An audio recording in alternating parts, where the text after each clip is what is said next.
Seja bem-vindo. Estamos começando na TV Assembleia o podcast jurídico A Década do CPC. Vamos analisar os 10 anos de vigência do novo CPC, o que veio de bom e o que ainda precisa ser melhorado. Eu sou Gustavo Giacchini para conduzir o programa e junto comigo tem o meu amigo Fábio Camilo, que vai fazer a apresentação do nosso entrevistado. Sejam bem-vindos todos, é um prazer a gente estar iniciando esse projeto que foi uma ideia construída aí pela Secretaria de Assuntos Jurídicos e Legislativos da Assembleia. E um primeiro e especial agradecimento à mesa diretora e também à TV Alemes, que oferece toda a estrutura aqui necessária para que nós possamos fazer esse debate de ideias, de efetividade de uma nova lei processual. Essa lei que agora já chega a seus 10 anos de vigência e que foi construída, foi a primeira lei construída, lei importante do sistema jurídico brasileiro, construída já no período democrático. Estamos aqui com Alexandre Ávalo, ex-procurador do município de Campo Grande, ex-procurador-geral do município de Campo Grande, atual conselheiro federal da Ordem dos Advogados do Brasil, seccional Mato Grosso do Sul, e que tem o prazer de ser um amigo de longa data, um companheiro aí de embates e de conversas jurídicas que já se estenderam por longos anos. Seja bem-vindo, Alexandre. Obrigado pela presença e para início do nosso debate, do nosso bate-papo de hoje, queria saber de você o que nestes 10 anos tem de evolução para a sociedade brasileira, essa nova lei processual, já feita no ambiente democrático, como eu disse há pouco, e o que tem contribuído, em especial hoje vamos falar sobre recursos, no desafogo do Poder Judiciário brasileiro.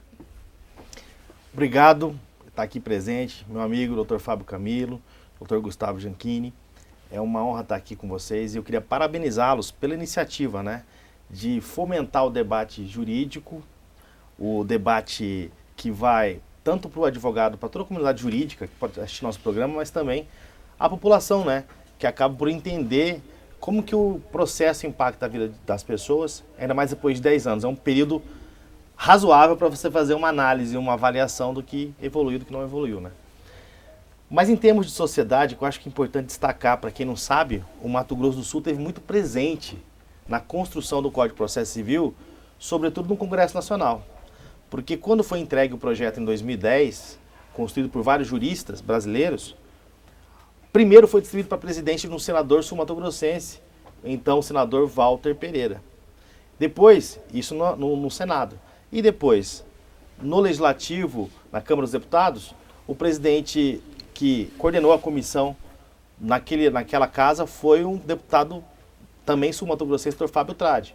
Então, a comunidade jurídica sul-mato-grossense participou muito de perto da construção do Código de Processo Civil.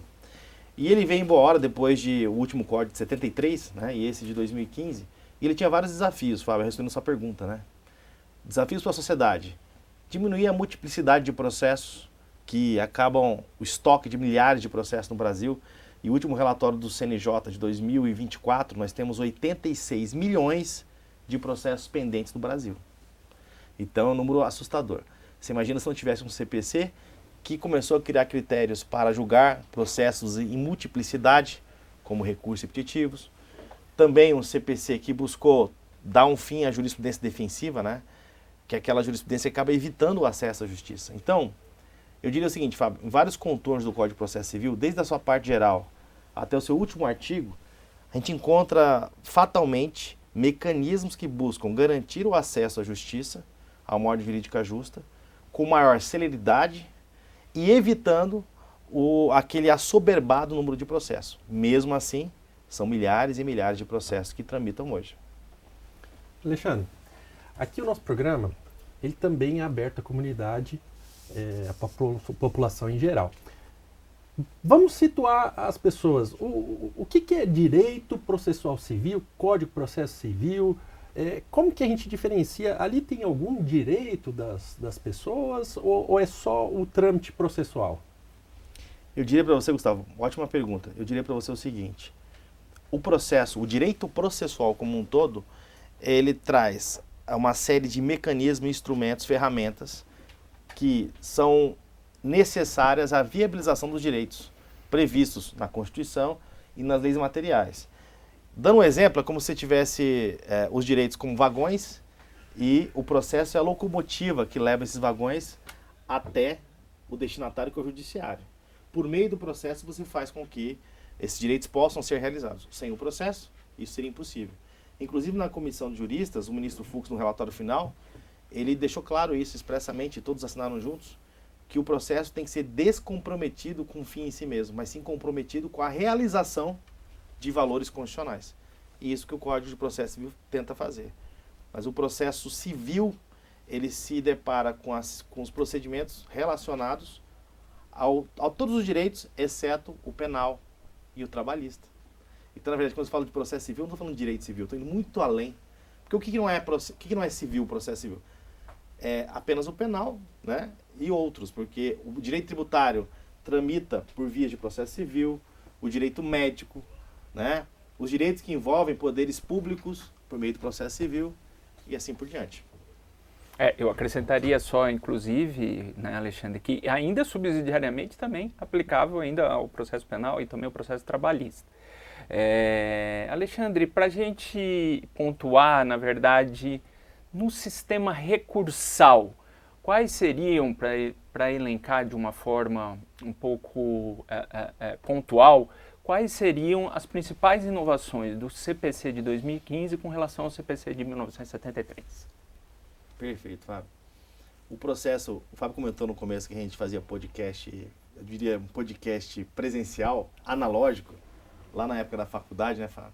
Que a gente separava as tardes de algumas das sextas-feiras, né, num happy hour, discutindo o processo verdadeiro, o processo físico, inclusive, né? Então, veja, quando você vê o CPC em 2015, você está num momento em que não tem mais quase processo físico, tem mais processo eletrônico, mas ele é todo construído com a ideia de processo físico. Tanto que quando ele quer tratar de processo eletrônico, ele tem que ser expresso. Então, algumas coisas que às vezes não fazem sentido hoje para quem está começando agora a advogar ou está na faculdade, é porque o processo foi construído nesse contexto. E no ponto recursal, Fábio, eu diria o seguinte, a coisa começa lá pela parte geral do código. Porque o nosso código tem as normas processuais fundamentais, que eu diria que são do artigo 1º ao 12, que eu diria que seriam como se fossem as normas processuais fundamentais de todos os processos. Inclusive repercutindo no trabalhista, no administrativo, onde tem aplicação subsidiária e supletiva, complementar inclusive. E é interessante, só para não perder essa linha, a sugestão da palavra supletiva veio de um então deputado sul-mato-grossense, que depois se tornou governador do estado, Reinaldo Azambuja. Veja como, mais uma vez, tem o DNA do Mato Grosso do Sul no Código Brasileiro. Um ponto muito importante, que lá no CPC, no artigo 4º, nós temos um novo princípio que é primazia do julgamento de mérito, ou seja, a preferência, a precedência pelo julgamento de mérito das questões, incluída a atividade satisfativa. Então, incluindo a execução. Isso não existia antes. Então era muito comum você ingressar com uma demanda e por uma questão formal, às vezes até superável, o processo ser extinto sem resolver o mérito. Hoje eu tenho vários mecanismos no código e na área recursal, em que o relator, por exemplo, de um recurso, se estiver diante de um processo que tem um vício, por exemplo, documental, antes de não admitir o recurso, ele tem que intimar a parte para que possa complementar o recurso, superando o vício e favorecendo o julgamento do mérito do processo. Nessa linha de trabalhar o novo CPC, dele ser mais célere, eu estava conversando com a minha secretária em casa. E aí ela falava, doutor, não entendo, toda hora tem um recurso. E toda hora o processo vai mais para frente, e a gente vê na televisão, no noticiário, que aquele determinado processo de improbidade não chegou a uma conclusão, ou tem mais um recurso para ir. Como que é o CPC 2015? Ele tem mais recurso, então, que o CPC de 1973? Ou a gente tem aí alguma modificação? E até sendo um pouco mais específico, o rol taxativo agora do agravo de instrumento, ele funcionou? Fez bem para a sociedade? Não funcionou? Como que é isso? Ótima pergunta, Gustavo. Acho que é bom entender duas coisas assim, para as pessoas que não são do direito principalmente. O Brasil, ele ele é composto, a sua prestação jurisdicional, toda a sistemática processual, ela é composta por duas fases de análise, que a gente chama de duplo grau de jurisdição. Uma primeira etapa que o primeiro julgador analisa o processo, mas existe um princípio constitucional implícito que para alguns é garantia de que tem uma reanálise, um reexame por um órgão colegiado, hierarquicamente superior àquele primeiro órgão. Qual o objetivo disso? Você imagina se nós tivéssemos no Brasil a possibilidade de que um único juiz decidisse uma única vez. Ele talvez nem se preocuparia tanto com a fundamentação, porque ele poderia decidir procedente ou improcedente, e jamais teria uma reanálise. Então isso, de certa forma, retiraria de toda a população do jurisdicionado a possibilidade de ter uma segunda análise por um órgão colegiado. Então essa demora, que é uma pergunta que a pessoa fala assim, ó, por que tem mais um recurso? Ela está garantida pela Constituição, como decorrência do devido processo legal. Mas, em números quantitativos, respondendo a segunda parte da sua pergunta, eu poderia dizer até que eu tenho menos recursos, quantitativamente falando. Porque o novo CPC, por exemplo, suprimiu o embargo aos infringentes, mas criou uma técnica de julgamento que não é um recurso que vem substituir, que é o julgamento ampliado do 942. Ele suprimiu o agravo retido, mas possibilitou que a pessoa possa não recorrer mais, mas apresentar essa questão como preliminar na apelação. E no que tange ao agravo de instrumento, Gustavo, o que aconteceu? O CPC teria, naquele primeiro momento, retroagido a um modelo anterior de um rol muito mais restrito de possibilidades de agravo de instrumento. E esse rol é um rol taxativo, do artigo 1015, que prevê lá as hipóteses em que eu posso agravar. Só que acontece, no Brasil, como eu tenho que garantir o acesso à justiça, e também não posso permitir jamais a negativa de prestação jurisdicional, em todos os casos em que não cabe recurso, caberia em tese um mandado de segurança. Então, no primeiro momento, várias possibilidades que ficaram fora das hipóteses de agravo de instrumento 2015 passaram a ser passíveis de quê? Mandado de segurança, que é um remédio constitucional, uma ação que tem por objetivo também impugnar uma decisão. E diante disso, Gustavo, o que houve? O STJ, nas matérias que envolvem urgência, nas questões que podem envolver urgência, estabeleceu que o rol do 1015 é taxativo, mas que essa taxatividade é mitigada, ou seja, quando há o fator urgência, mesmo que esteja fora do rol do 1015, a questão poderá ser agravada se o tribunal entender que esse caso se encaixa com o tema 988 do STJ. Então veja, o legislador pensou, vou diminuir as possibilidades. Mas a realidade da sistemática processual brasileira ensejou uma alternativa jurisprudencial, inclusive julgada no regime de recursos repetitivos, que é possibilitar a taxatividade mitigada. Mas uma coisa até meio contraditória, né? É taxativo, mas eu posso mitigar. Quando? Quando está a urgência presente. Uhum. Então, isso é uma construção que veio, já é uma construção que a gente vê dentro desse lapso temporal de 10 anos, uma construção que veio de acordo com a jurisprudência na sistemática de precedentes, que também é uma sistemática brasileira. Desculpa, implantada no Brasil, mas importada para o Brasil. Dentre as novidades do novo Código de Processo Civil, a mais importante talvez seja, e você já tocou nesse ponto algumas vezes aqui durante a nossa conversa, é a possibilidade do julgamento de temas repetitivos pelo incidente de resolução de demandas repetitivas, pelo incidente de assunção de competência, que vem se tornando bastante comum, principalmente no âmbito dos tribunais superiores. Até se não me engano, e não me falha a memória, até o ano passado já haviam 1.200 temas afetados pelo Superior Tribunal de Justiça, inclusive numa evolução de ano a ano, se aumentado. Ano passado, se não me engano, 71 temas foram afetados pelo Superior Tribunal de Justiça para a resolução dessas demandas repetitivas. A ideia é, claro, que eu não tenha dois casos sendo julgados de forma diferente em cada local do Brasil, ou até no mesmo estado, e nessa função do Superior Tribunal de Justiça de uniformizar a jurisprudência, de bom alvitre que todas essas questões sejam resolvidas da mesma forma, ainda mais sendo um tribunal que tem por excelência essa função de uniformizar a jurisprudência. Não obstante isso, você entende que houve aquilo que se quis, que foi a intenção do legislador, de haver uma redução de recursos em números quantitativos mesmo, por essa afetação? Boa pergunta. Vou aproveitar ela e vou complementar o que o doutor Gustavo respondeu, né? Perguntou, a funcionária dele disse assim, olha, estou vendo recurso. O Brasil, Fábio, tem uma cultura demandista e de se recorrer. Eu não conheço um caso em que a pessoa teve uma sentença desfavorável e ela falou assim, olha, obrigado, parei por aqui, quer dizer, isso é raríssimo. Eu falei para você de 86, esse relatório do CNJ do ano passado, 2024, 86 milhões de processos pendentes, e vocês sabiam que mais de 90% desses processos só terminam em segundo grau. Ou seja, mais de 90% desses processos, nem estou falando do STJ, são objeto de recurso. Ou seja, por que tem um monte de recurso? Porque tem uma questão cultural. E no Brasil, por exemplo, a apelação tem efeito suspensivo automático. Então, se você apelar, simples fato de apelar, suspende a eficácia da sentença contra você. Quer dizer, todo o sistema leva a ter o sistema e a cultura levam a ter recursos. E aí a pergunta, complementando agora que o Fábio perguntou, olha, será que isso realmente diminuiu? Acredito que quantitativamente sim.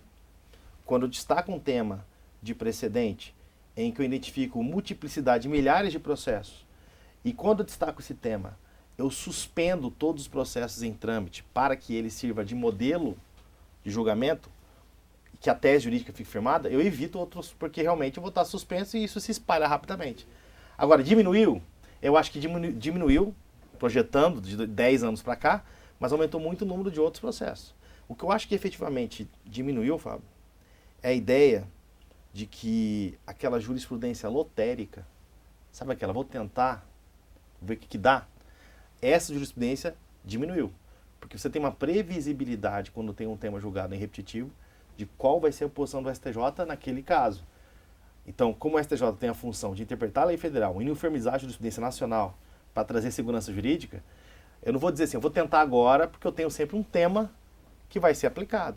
Agora, esse tema pode ser superado, né, com algumas técnicas, mas assim, a princípio, de impacto direto, diminui e reduz a ideia de se tentar uma jurisprudência lotérica.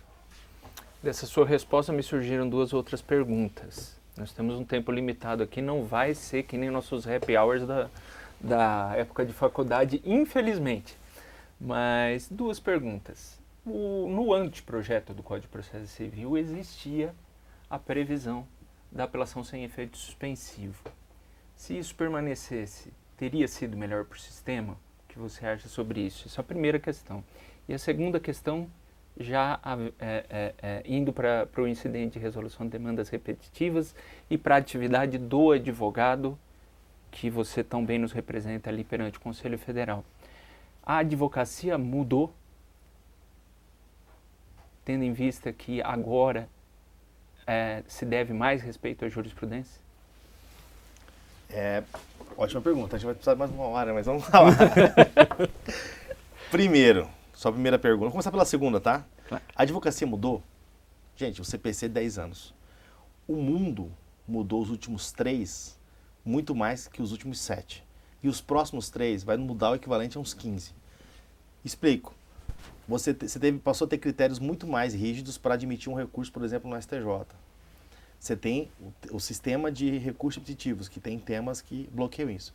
Mas agora tem novidade, né? Em fevereiro de 2025, o STJ lançou uma IA chamada Logos de lógica, cujo objetivo é justamente que esta IA, antes mesmo de chegar o processo no gabinete dos assessores do ministro, faça o primeiro filtro de admissibilidade de um recurso. Ou seja, muito mais criterioso, lógico e objetivo. Então o mundo mudou e o sistema todo está mudando junto. A advocacia, o judiciário, o Ministério Público, todos os interlocutores sujeitos processuais estão mudando, a gente está mudando agora. Eu acho que é uma transformação nem imaginada antes. Nós temos até um projeto de código civil que está tratando do direito digital, que é uma novidade que todos nós vamos aprendendo. Agora, a primeira pergunta. Se a apelação não tivesse o efeito suspensivo automático, como era a ideia do anteprojeto de Código de Processo Civil, isso teria sido bom para o sistema? para o sistema, em termos de redução de processos, acredito que sim. Mas como mecanismo de acesso à justiça, tenho minhas dúvidas. Porque eu acho que o acesso à justiça pleno, ele engloba, dentro das temáticas que nós conhecemos, né? O Brasil é signatário de um Tratado de Direitos Humanos, que inclusive, o Pacto Nacional da Costa Rica, que inclusive prevê no artigo 8º que o acesso à justiça é garantia, inclusive. Mas lá é garantia do preso. Então, quer dizer, essa sistemática, eu tenho um juiz em primeiro grau e depois um tribunal reexaminando, é uma prática que está dentro da nossa temática de acesso à justiça previsto de termos constitucionais. Se eu entender que a apelação não vai ter efeito suspensivo, eu vou ter um impacto de menos pessoas tentando apelar, quantitativamente, mas eu tenho um outro impacto, que é algumas sentenças terem validade e eficácia imediatas, mesmo quando ainda não foram reexaminadas no segundo grau de jurisdição. Então, será que o efeito suspensivo automático é compatível com sistemática de duplo grau de jurisdição? Será que o efeito suspensivo automático é?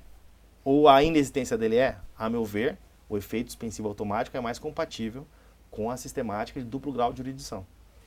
Pegando uma linha no que você está dizendo, na verdade, a manutenção do efeito suspensivo automático da apelação seria muitas das vezes questionada até constitucionalmente. Exatamente. E, Alexandre, assim, a gente precisa caminhar para o fim aqui do nosso programa. O Fábio já deu a deixa, né? Mas eu estou muito satisfeito aqui com suas explicações, a didática sua é fantástica.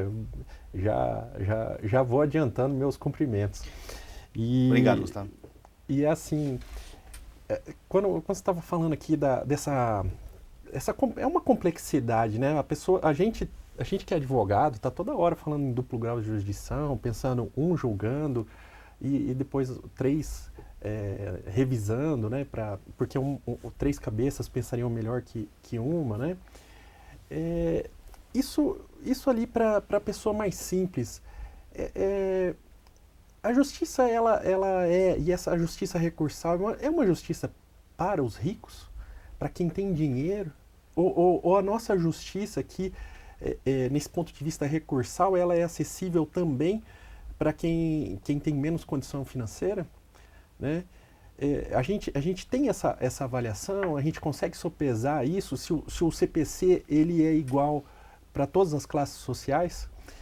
E aqui, acho que a minha derradeira pergunta fica assim, professor, porque o Alexandre é um grande professor aqui. Ele pediu, viu, para não ser chamado de professor, mas aí o Gustavo não aguentou. Não. Queria, nos meus tempos de faculdade, ter tido um professor igual ao Alexandre. Num bate-papo com outros amigos aqui que também discutem no mesmo grau, então eu sou chamado de professor, né, me colocaria numa posição diferente de vocês, eu quero estar do lado de vocês aprendendo junto. Obrigado. Assim, professor, se aqui nós estamos numa casa de leis, casa de mandatos políticos.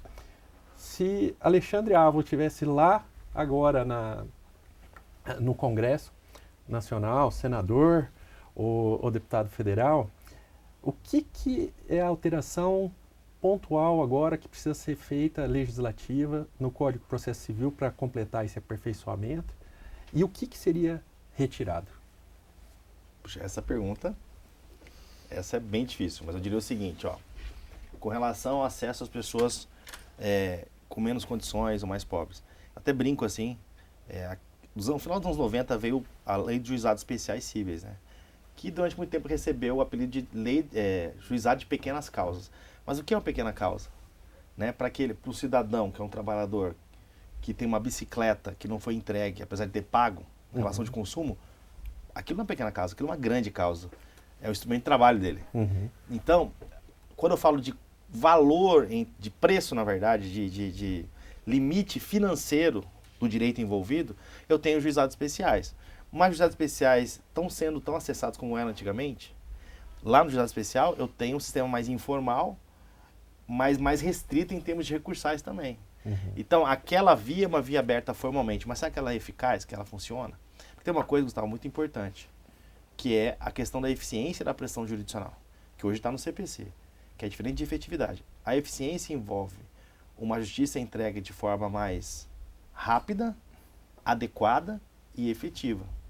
Então, acredito que o sistema brasileiro ainda não está longe de ser o ideal, por vários motivos, não por conta do CPC, mas eu diria que investir um pouco na justiça mais multiportas, ou seja, outras possibilidades de acesso à justiça, que não sejam necessariamente só o processo, o acesso ao poder judiciário por meio de uma petição, uma inicial e uma sentença, é uma possibilidade que esvazia, de certa forma, o número de processos e garante um acesso a mais pessoas. Isso é possível culturalmente? Acho que é difícil, mas é possível. Mas agora, eu penso que quando eu tenho processos em que as pessoas não têm acesso porque não podem pagar um advogado, porque tem pouca informação, porque tem pouca condição de ter acesso à informação, aí é o papel do Estado, de abrir portas e garantir a informação para que as pessoas saibam que essa porta está aberta, né? Mas realmente é um grande desafio, ainda mais, como eu diria, em tempos em que a informação é muito rápida e muito rasa, muitas vezes. Então, E às vezes falso. E às vezes falsa. Então você não consegue... Hoje as pessoas sofrem golpes nos seus celulares, vocês aí que têm parentes, pessoas idosas ou não idosas, o tempo todo, né? Sim. Então, a gente está preparado para isso? Acho que não. Se a gente entender que cada pessoa que toma um golpe nesse instante agora, no seu celular, por meio de uma fake, ou por meio de um golpe de fake news, tiver o acesso ao judiciário no sentido formal, com advogado, processo, juiz julgando, ninguém vai ter acesso. Nem quem tem dinheiro e quem não tem. Então a gente tem que pensar novos mecanismos alinhados com o momento que a gente está vivendo. Isso, eu acho que é um trabalho que tem que ser desenvolvido imediatamente. Isso é ideia até para o novo podcast. Acesso, justiça multiportas é um tema bastante empolgante que eu acho que dá...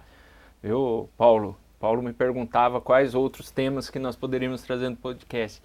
A autocomposição, então é só apenas um aspecto da justiça multiportas, é um tema bastante legal para a gente trazer numa próxima oportunidade. Mas, Fábio, e o nosso senador Alexandre Ávila? Qual que é a proposta legislativa aí? Ele escapou bem, você fica assistindo. Não.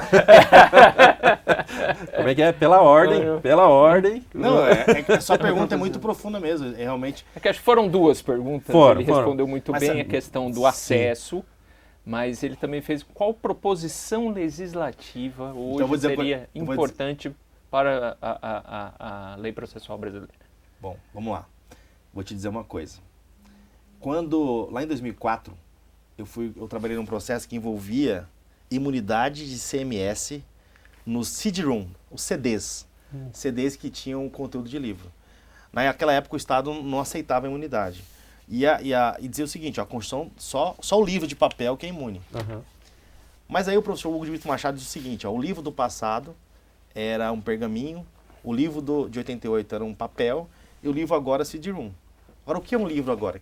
Agora, em 2025. O que eu quero dizer é o seguinte, naquele caso a gente aplicou a chamada interpretação progressiva.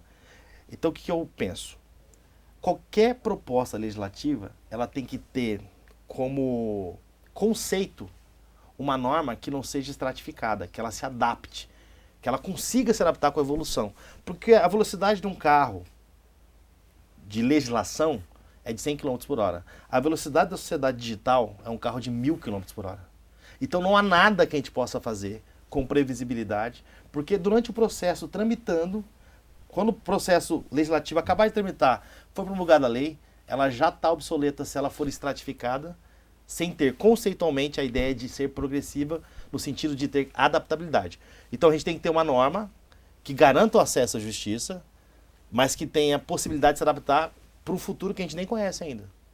Porque a gente vai ter que entender o mundo conforme ele está acontecendo. E entender já é difícil. Agora imagina propor... Então talvez a gente tenha que... Sabe o que tem que fazer, Gustavo? Pensando agora. Mudar a sistemática, inclusive, de aprovação de leis que tenham relação direta com o digital, por exemplo. Com tecnologia. Com tecnologia. Ainda mais em tempos de inteligência artificial. A mudança é constante, É um debate além de paradigmática. É um debate que nós já fizemos várias vezes, né, Fábio? E gera um outro programa ainda, né, que é a inteligência artificial no meio jurídico, né? A inteligência artificial vem com uma imprevisibilidade de grandes possibilidades que pode surgir, e a do mundo jurídico é sujeita a essa. Tanto que o Fábio já falou, né? A gente ainda vai ter a petição jurídica do advogado, feita pelo IA, que vai para o juiz, que responde pela IA também, né? No exemplo, na visualização mais esdrúxula, né? Mas é sim um grande debate aí. É um tema instigante. A nossa pergunta é muito difícil de responder, Gustavo. Porque assim, eu fiquei pensando aqui, é muito boa a pergunta, inclusive. Assim, se eu pudesse propor um artigo de lei, eu não sei qual seria, mas ele teria que ter essa característica de ser adaptável. Adaptabilidade. Exatamente. Senão, ele vai ficar obsoleto assim que é aprovado. Sim. Isso é interessante porque vem para o nosso dia a dia aqui, né, Fábio? A gente trabalhando com o processo legislativo, pensar essa visão, eu sinceramente, eu não tinha pensado em aperfeiçoar o processo legislativo, essa velocidade, essa constância, é sim uma grande reflexão. Bom, Fábio. Eu queria agradecer a sua presença, parafraseando o Gustavo com o tema professor, foi uma aula e eu tenho certeza que todos que assistirem vão aproveitar. Hoje, nesse tempo que estamos vivendo, que as pessoas querem respostas rápidas, eu acho que em 25 ou 30 minutos que nós tivemos aqui, o conteúdo, o aproveitamento e as lições que nós tivemos vão ficar aí por muito tempo, e quem conseguir tirar 30 minutos aí para acompanhar as lições aí do Alexandre vai ter um proveito muito profícuo. Muito obrigado, Alexandre. Muito obrigado, meu amigo Fábio. Prazer estar com você sempre aqui e também na vizinhança, né, Fábio? Somos vizinhos também. Doutor Gustavo, muito obrigado e parabéns pela iniciativa de vocês dois juntos fomentarem isso. Isso é é um dos papéis, né, do poder, né, do poder legislativo, né, e efetivar a informação para as pessoas, toda a comunidade jurídica, que acaba repercutindo essas informações para a população. Então, parabéns, muito obrigado. Estou à disposição se tiver outra oportunidade aí para estar com vocês. Alexandre, eu renovo meus agradecimentos aqui, agradecimentos em nome da TV Assembleia, de vocês disponibilizar seu tempo, vir aqui poder trazer esclarecimentos para a população e também para a nossa comunidade jurídica do Mato Grosso do Sul. É a estreia do nosso programa, é grande honra e uma grande homenagem à Assembleia, ter a sua participação aqui, né, para a gente poder começar esse programa com o pé direito e com uma grande aula, né, de processo civil, dos recursos e como são os recursos e a dinâmica com a sociedade.